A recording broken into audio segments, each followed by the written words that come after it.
Get ready for an epic showdown. We start with low-level troublemakers and work our way up with every enemy tougher than the last. The final boss will leave you breathless.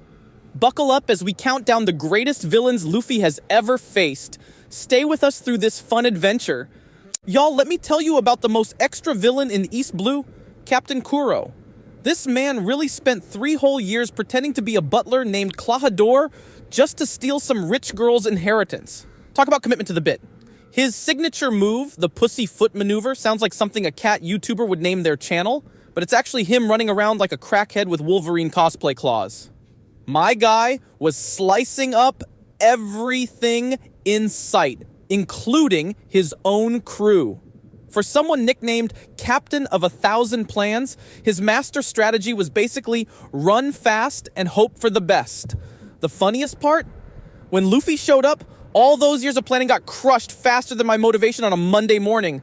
Our rubber boy literally turned this wannabe butler into a pretzel, proving that maybe Kuro should have stuck to serving tea instead of serving up weak sauce battles. With jaws that could crush steel and an ego twice as strong, Arlong thought he had the East Blue in his grip, until a certain straw hat snapped his dreams like a cheap fishing rod. This aquarium rejects built a whole empire in East Blue through straight-up bullying and racism, which is like being proud of being the tallest kid in kindergarten. Sure, he had the whole shark man thing going for him, could breathe underwater, and had teeth sharp enough to put dental insurance companies out of business. But let's talk about this man's business model. Charging people not to die and making a little girl draw maps for 8 years straight. Real classy fish fingers. The funniest part? This man really thought having a nose strong enough to pierce concrete was a flex. Spoiler alert, it wasn't. When Luffy showed up, he turned this seafood special into sushi with a side of humble pie. The self-proclaimed king of the food chain got served so hard, his grandkids probably felt it. All that talk about superior species, and he got beat by a guy whose main power is being stretchy. Talk about a raw deal. Witness the tragedy comedy that is Kurozumi Orochi, the guy who got the coolest mythical devil fruit possible and still managed to be weaker than a wet paper bag. This man really speedran the How to Ruin a Country challenge and got 8 whole lives just to waste them all being the world's most professional coward. Imagine having the power to turn into an 8-headed snake from Japanese mythology and using it to hide behind stronger people.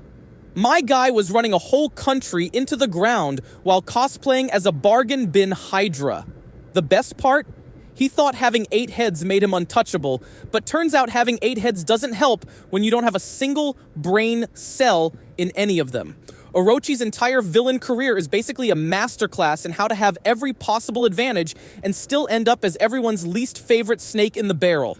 This dude makes Team Rocket look like criminal masterminds. Buggy isn't just a clown by profession, he's a clown by destiny. Yet somehow, this walking circus act keeps failing upwards. This red-nosed reindeer wannabe started as a weak-sauce East Blue villain and somehow Forrest Gumped his way into becoming a Yonko. His devil fruit lets him split apart, which is convenient because he spends most of his time splitting from any actual fight. But here's the real gag. This man has the most powerful ability in all of One Piece. Weaponized dumb luck. While everyone else is training and getting power-ups, Buggy's out here accidentally succeeding at everything. Started as Gold Roger's cabin boy, failed upward to becoming a warlord, and now he's somehow a Yonko. It's like watching a chicken win at chess. You have no idea how it's happening, but you can't look away. The best part? His crew believes he's actually super strong, which is like thinking your cat is a math genius because it accidentally walked across your calculator and solved an equation. A warlord who let others do the work while he sat back and napped. Spoiler, that strategy did not age well. This man's built like a mutant eggplant with a vampire complex, and his brilliant strategy was, why fight yourself when you can steal other people's shadows and make them do it? Peak work delegation, if you ask me. Moria took the phrase, me and my shadow, way too literally, creating an army of zombie warriors because apparently regular crew recruitment was too mainstream. Needed both gear 2nd and 3rd to take down, but let's be honest, most of that was just his thick hitbox. The man turned his own shadow into scissors, which sounds like something a sleep-deprived art student would come up with during finals week, but you gotta give him credit. Anyone who can make a zombie giant run on shadow fuel definitely deserves some recognition in the evil scientist community. Virgo, or as I like to call him, the walking hockey advertisement. This man really made his entire personality about coding things in hockey, including his bamboo stick, which is like the One Piece equivalent of that guy who won't shut up about CrossFit. Doflamingo's right-hand man was out here living his best life as a Marine Vice Admiral while secretly being the world's most serious food critic. My man couldn't eat a sandwich without wearing half of it on his face. Had enough hockey to give Smoker and Law trouble, but apparently not enough to remember to wipe his mouth after eating. The best part? All that hockey mastery, all that bamboo training, all that double agent work. And Law turned him into a human jigsaw puzzle with one move. Guess. All that time spent being the world's toughest dining etiquette disaster didn't pay off in the end. Hody Jones, the fish who thought popping energy steroids like they were Tic Tacs was a solid character development strategy. This man really saw Arlong's racist legacy and thought, you know what this needs? More steroids and less personality. We're talking about a villain so desperate to be relevant, he had to take performance-enhancing drugs just to get to pre-time skip Luffy-level power. That's like showing up to a boxing match with a monster truck and still losing to someone on a bicycle. The best part about Hody? He's living proof that having a grudge and a pill addiction doesn't make you a compelling villain. It just makes you a really angry fish with questionable life choices. His entire villain arc is basically a PSA about the dangers of mixing hatred with drug abuse. And Luffy served up the intervention with a side of rubber-flavored knuckle sandwich. Caesar Clown, the mad scientist who makes your high school chemistry teacher look like a Nobel Prize winner. This gas bag really thought he was the next big bad until Luffy used him as a personal stress ball. My man's out here experimenting on kids, making artificial devil fruits, and rocking a hairstyle that looks like he stuck his tongue in an electric socket. And that's just his Tuesday schedule. The best part? This supposed genius scientist got his whole career started by accidentally nuking an island and then blaming it on someone else. That's like burning down your kitchen and blaming it on your pet goldfish. His signature laugh, Shirorororo, sounds like a broken car trying to start in winter. And his master plan had more holes in it than his gas Logia body. Went from terrifying scientist to everyone's favorite hostage faster than you can say chemical reaction, proving that sometimes the real experiment was the enemies we made along the way. A self-proclaimed god with lightning powers and a massive god complex to match. Too bad rubber exists, or he might have actually been unstoppable. This man had the Goro Goro no Mi, literally one of the most busted devil fruits in existence, and managed to lose to the one guy in the world who's literally made of his fruit's weakness. That's not just bad luck, that's destiny pointing and laughing. Enel was out here one-shotting everyone in Scipia, playing God with his discount Zeus powers, when Luffy showed up and turned this divine comedy into a rubber-powered tragedy. His power level was so high, he could literally restart his own heart, but apparently not high enough to overcome the power of being really stretchy. The face he made when he realized his lightning didn't work on Luffy became such a legendary meme, it transcended the manga itself. Here's a pro tip. If you're going to call yourself God, maybe make sure you're not about to get clapped by a teenager in sandals who's immune to your entire power set. Silent, deadly, and built like a tank, Lucci was the ultimate government weapon until Luffy rewrote his job description to one-punch victim.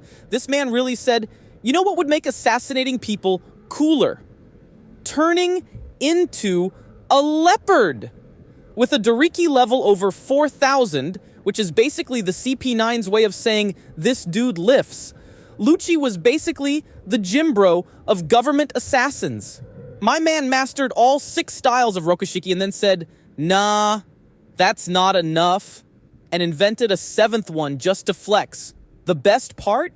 He spent years undercover as a carpenter, Imagine hiring someone to fix your roof and finding out he's actually a government hitman who can punch you faster than you can blink. Even Luffy's new power-ups couldn't handle this murder kitty at first. It took Usopp screaming from another building and Luffy basically turning his body into a rubber-punching machine gun to finally take this man down. Talk about a government employee actually doing too much work. Mastermind of a secret kingdom takeover, holder of a terrifying devil fruit, and yet one rookie with a barrel of water turned him into the driest L-taker in history. That's our boy Crocodile. This man really thought being made of sand made him invincible until he learned the hard way that his greatest weakness was getting wet. It's like being the world's most powerful supervillain but getting defeated by a water balloon. Luffy had to lose twice and basically turn himself into a human water gun to finally beat this discount Gaara. And let's talk about his drip. Man's walking around in a fur coat in a desert country, proving that fashion comes before practicality, even when you're trying to commit treason. The best part? After getting busted out of prison, he actually got stronger, proving that sometimes a little jail time is all you need for a proper power-up. From Sandcastle champion to prison break MVP, Crocodile's villain journey is basically a masterclass in failing upwards with style. The walking biohazard who made diarrhea into a superpower, this man really turned "don't touch me or you'll die" into an entire personality trait. As the warden of Impel Down, he spent his days making prisoners regret their life choices while also regretting his own dietary choices. Imagine being so toxic that even the Blackbeard pirates took one look and said, "Nope, not today." This man's devil fruit is literally just poison go brrrr, and somehow he made it work so well that even Luffy, who usually solves everything by punching it really hard, had to run away. The best part? He spends 3 hours in the bathroom every day because his own powers give him stomach problems. Talk about job hazards. When your own body can't handle how toxic you are, maybe it's time to consider a career change. A flamboyant warlord who pulled the strings of an entire kingdom until Luffy decided to cut him down one punch at a time. Meet Doflamingo, the man who turned being a puppet master into a full-time job with benefits. This flamingo-themed fashion disaster really said, "I'm gonna take over a country with the power of string," and somehow made it work.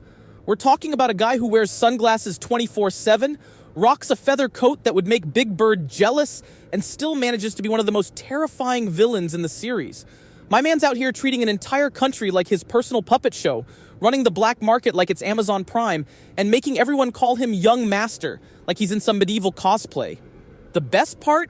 It took Luffy going full bounce house mode with Gear 4th twice to finally shut down this string cheese nightmare. When your devil fruit is basically arts and crafts, but you still manage to be this threatening, you know you're doing something right in the villain department.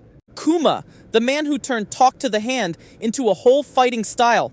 This absolute unit walked around carrying a Bible while sending people flying across the world like he was running a twisted airline service. Imagine being so intimidating that even after showing up after the main villain, everyone was like, nah, this is the real final boss. This man really took one look at the entire Straw Hat crew plus their allies and said, "Cute party. Would be a shame if someone slapped it into next week." The wildest part? He turned out to be playing 4D chess, saving the crew by yeeting them across the globe when things got too spicy. From villain to savior, my man's character arc is more complex than trying to understand why he needs a Bible when he's literally a cyborg.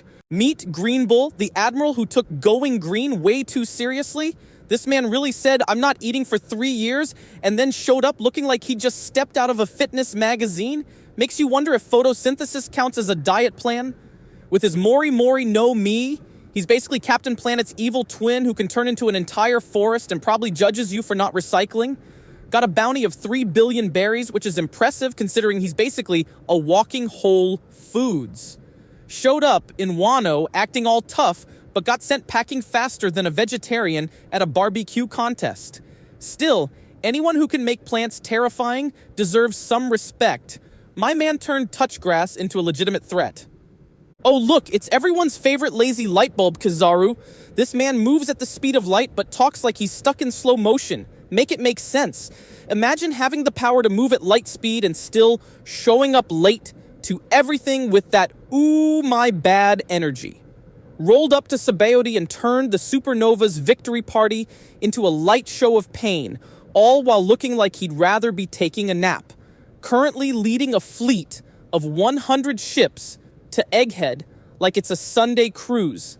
The best part? This man's fighting style is literally just him pointing finger guns while saying pew pew at light speed. When your devil fruit lets you kick people at light speed but you're too lazy to put in the effort, you've reached peak government employee energy. The human equivalent of stepping on a Lego made of lava. This man really took absolute justice and turned it into absolutely everyone gets magma hands.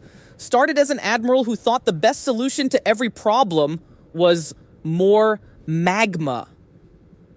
And got promoted to fleet admiral because apparently that's exactly what the Marines were looking for in management. Tried to turn Luffy into a rubber barbecue multiple times and failed, but points for persistence, I guess. Now he's out here running the Marines like a spicy dictator, probably making everyone fill out their paperwork in triplicate while standing in actual lava. When your idea of justice is everyone I don't like gets a magma bath, maybe it's time to consider anger management classes. Meet Marshall D. Teach, aka Blackbeard, the guy who turned why have one devil fruit when you can have two into a career path. This man's entire success strategy is basically steal someone else's dream, then steal their power too. Showed up looking like he never sleeps, but somehow managed to become one of the most threatening pirates in the series. Has the power of darkness and earthquakes because apparently one game-breaking power wasn't enough for this professional dream thief. The best part? This man's out here collecting devil fruits like they're Pokemon cards, proving that sometimes the best career strategy is just being an opportunistic backstabber. From zero to Yonko through the power of never fighting fair and always showing up at the worst possible moment. Let's discuss Charlotte Linlin, aka Big Mom, the woman who turned food cravings into an entire empire. This lady really built a whole nation based on wedding cakes and diabetes, then used her children like trading cards and political marriages. Has the power to steal people's souls, but honestly, her scariest power is her appetite. Imagine being so hungry that entire islands live in fear of your snack attacks, running an entire empire through the power of emotional manipulation and sugar cravings. She's basically what happens when you give unlimited power to someone who takes death by chocolate as a personal challenge.